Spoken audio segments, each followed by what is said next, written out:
জিনিস দেখতেছে না, শুধু করে একটা দোয়া আপনাদেরকে বলতে চাই। এটা আমি বারবার বলেছি, আপনারা দুনিয়ার জমিনে চলার পথে আমরা কত বিপদে পড়ি। রব বলে দিয়েছেন শুধুমাত্র কেবলমাত্র কোন বান্দা চলবার পথে যখন তার চোখে আর কোন জিনিস দেখতেছে না, শুধুমাত্র বিপদ আর বিপদ, বিপদে পড়তে পড়তে, কষ্টে পড়তে পড়তে বান্দার আর কিচ্ছু নাই, হঠাৎ করে দিল থেকে ডুকরে হাউমাউ করে কান্না শুরু করে দিয়ে একবার যদি হাত উঠিয়া বলে হাসবি আল্লাহ, একবার যদি বলে হাসবি আল্লাহ, আল্লাহ রাব্বুল ইজ্জত ওয়াল জালাল বলেন আমার পুরা সৃষ্টি যদি আমার বান্দার বিরুদ্ধে চলে যায়, আর আমার বান্দা একবার যদি বলে হাসবি আল্লাহ, সাথে সাথে আমি আমার বান্দার কাছে হাজির হয়ে যাই। হাসবি আল্লাহ, আল্লাহ আমার জন্য যথেষ্ট। বিপদে পড়ে গেছি, আল্লাহ আমার জন্য যথেষ্ট। কেউ আমাকে গালি দিয়েছে, আল্লাহ আমার জন্য যথেষ্ট। আমার ভাই আমাকে কষ্ট দিয়েছে, আল্লাহ আমার জন্য যথেষ্ট। আপনার রক্তের সম্পর্কের ভাই আপনাকে যদি কষ্ট দেয়, আপনি মনে করবেন হযরতে ইউসুফ আলাইহিস সালামের কথা। ইউসুফকে তো তার নিজের 10 ভাই তাকে গর্তে ফেলেছিল। ইউসুফ বলছিলেন হাসবি আল্লাহ। ইউসুফকে আল্লাহ তাআলা গর্ত থেকে উঠাইয়া মিশরের বাদশা বানিয়ে দিয়েছেন। সুবহানাল্লাহ বললেন না? হযরতে আইয়ুব আলাইহিস সালাতু ওয়াস সালাম অসুস্থ হয়ে গেলেন। সুস্থতার আর কোনো পদ্ধতি নাই। স্ত্রীরা ছেড়ে গিয়েছে, সন্তান মরে গিয়েছে, সম্পত্তি ধ্বংস হয়ে গিয়েছে। আল্লাহর কাছে বলছেন আল্লাহ আমার পুরা বডিতে পোকা, আমাকে দুর্গন্ধ মনে করে মানুষ জঙ্গলে ফেলে দিয়ে গিয়েছে, সব স্ত্রীরা আমাকে ছেড়ে দিয়েছে, সন্তানরা মরে গিয়েছে, আমি একা একা জঙ্গলে। আল্লাহ আমার পুরা বডিতে পোকা হয়ে গেছে, দুর্গন্ধ। আল্লাহ আমি পোকার যন্ত্রণায় সহ্য হয় না, কিন্তু এখনো আমার জিহ্বা ঠিক আছে। হাসবি আল্লাহ, আল্লাহ তুমি আমার জন্য যথেষ্ট। তোমার কাছে একটা জিনিস চাই। এই কথাগুলা বলতেছেন হযরত আইয়ুব। দেখেন একটা পোকা তার জিহ্বার কাছাকাছি এসে চিমটি কাটছে, আল্লাহর কাছে চোখের পানি ছেড়ে দিয়েছেন। আল্লাহ আমার তো আর কিছুই নাই, থাকবার মতো জায়গা নাই, দেখবার মতো স্ত্রী সন্তান নাই, খাওয়ার মতো সম্পত্তি নাই, থাকবার মতো ঘর নাই, শরীরে এক টুকরা গোশত নাই, হাড্ডি পর্যন্ত পোকা খেয়ে ফেলতেছে। আল্লাহ শেষ সম্বল ছিল আমার জিহ্বা, আমার সব নাই, জিহ্বা আছে। আমি তো এই জিহ্বা দিয়ে তোমার নামের জিকির করতে পারতাম। হাসবি আল্লাহ, আল্লাহ একটা পোকা আমার জিহ্বায়ও চলে এসেছে, জিহ্বাও যদি নষ্ট করে ফেলে আমি কেমনে তোমার নামের জিকির করব। আল্লাহ তুমি আমার জন্য যথেষ্ট। বলতে দেরি হয়েছে, আল্লাহ তাআলা হযরত আইয়ুবকে সুস্থ করে দিতে দেরি করে। হাসবি আল্লাহ, আল্লাহ আমার জন্য যথেষ্ট। এজন্য মনে রাখবেন হাসবুনাল্লাহু ওয়া নি'মাল ওয়াকিল, নি'মাল মাওলা ওয়া নি'মান নাসির। এটা বারবার পড়েন।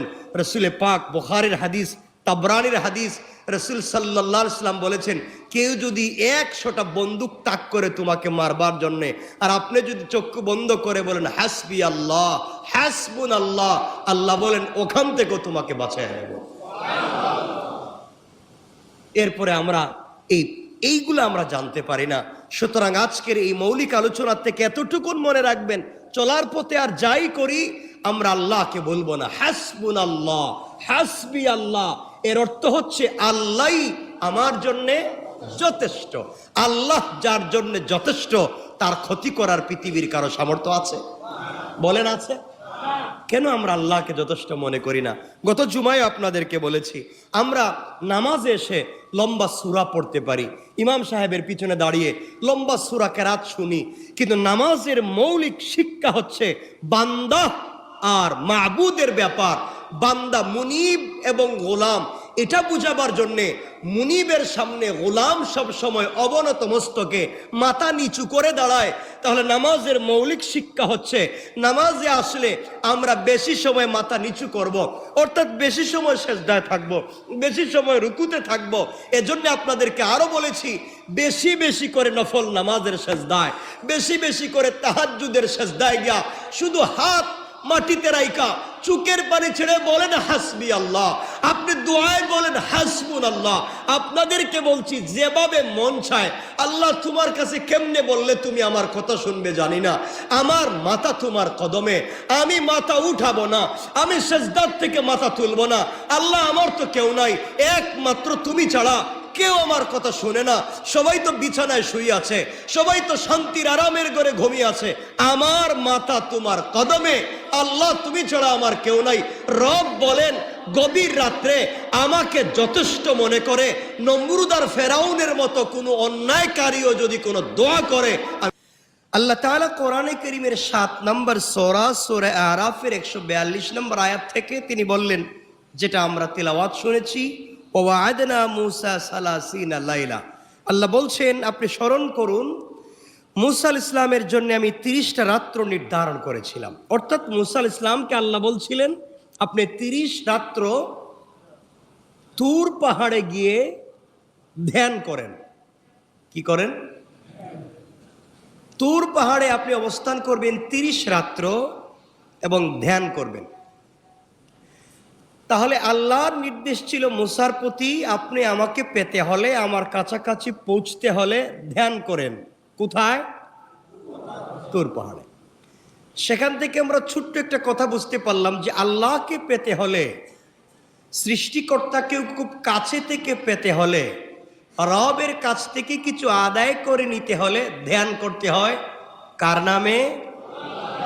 আল্লাহর নামে। তো যাই হোক, আল্লাহ তাআলা বললেন মূসা আলাইহিস সালামকে কয় রাত্র? কয়? 30। কথা বলে শেষ করেন, এরপরে বলছেন ও আতমামনাহা বিআশরিন, এবং আমি আরো 10 রাত্র দিয়ে তা পূর্ণ করে দিয়েছি। অর্থাৎ আগে বলেছিলাম 30, এরপরে 10, তা কত হলো? আল্লাহ বলছেন আরবাঈনা লাইলা, আমি পূর্ণ করেছি 40 রাত্রের মধ্য দিয়ে। অর্থাৎ আল্লাহকে পাওয়ার জন্য তিনি কয় রাত্র ধ্যান করলেন? 40 রাত।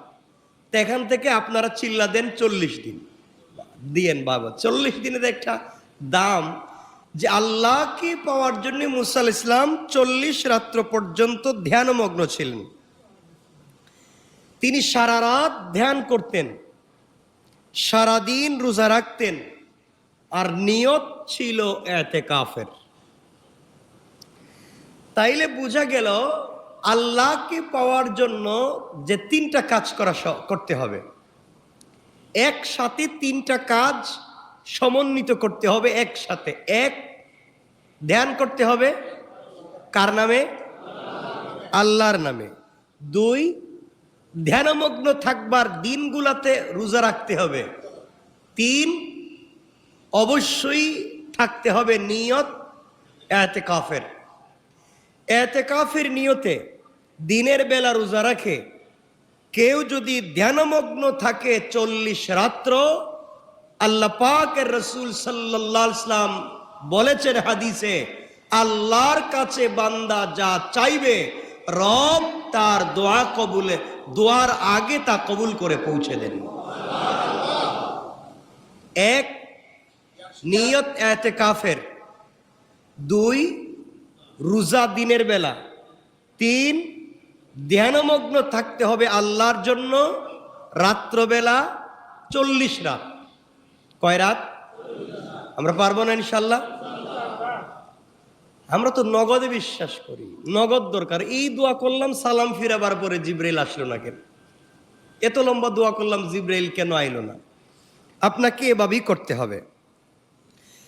তাইলে দেখেন, এখান থেকে বুঝতে পারলাম হযরতে মূসা আলাইহিস সালাতু ওয়াস সালাম ইতিকাফের নিয়তে রোজাদার অবস্থায় ধ্যানমগ্ন ছিলেন তুর পাহাড়ে, পবিত্র জায়গায় আল্লাহর জন্যে।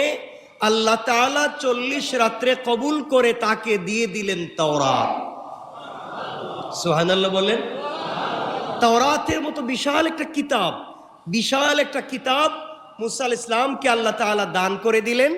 এই কিতাবের নাম হচ্ছে কিতাবুল্লাহ। এই কিতাবকে বলা হয় কিতাবুল্লাহ।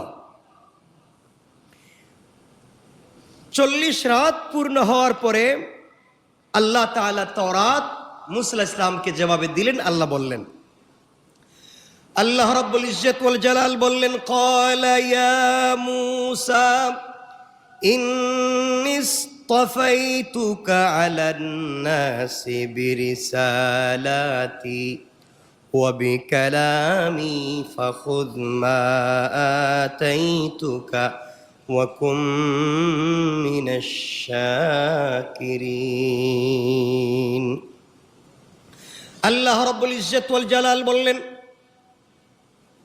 আমি তোমাকে আমার রিসালাত, আমার নবুয়ত দান করলাম। আল্লাহ রাব্বুল ইজ্জত ওয়াল জালাল বললেন, মূসা আমি তোমাকে রিসালাত দান করলাম। নবী এবং রসুল আলাদা জিনিস। নবী যিনি হবেন তিনি রসুল নাও হতে পারেন, কিন্তু রসুল যিনি হবেন তিনি অবশ্যই নবী হবেন।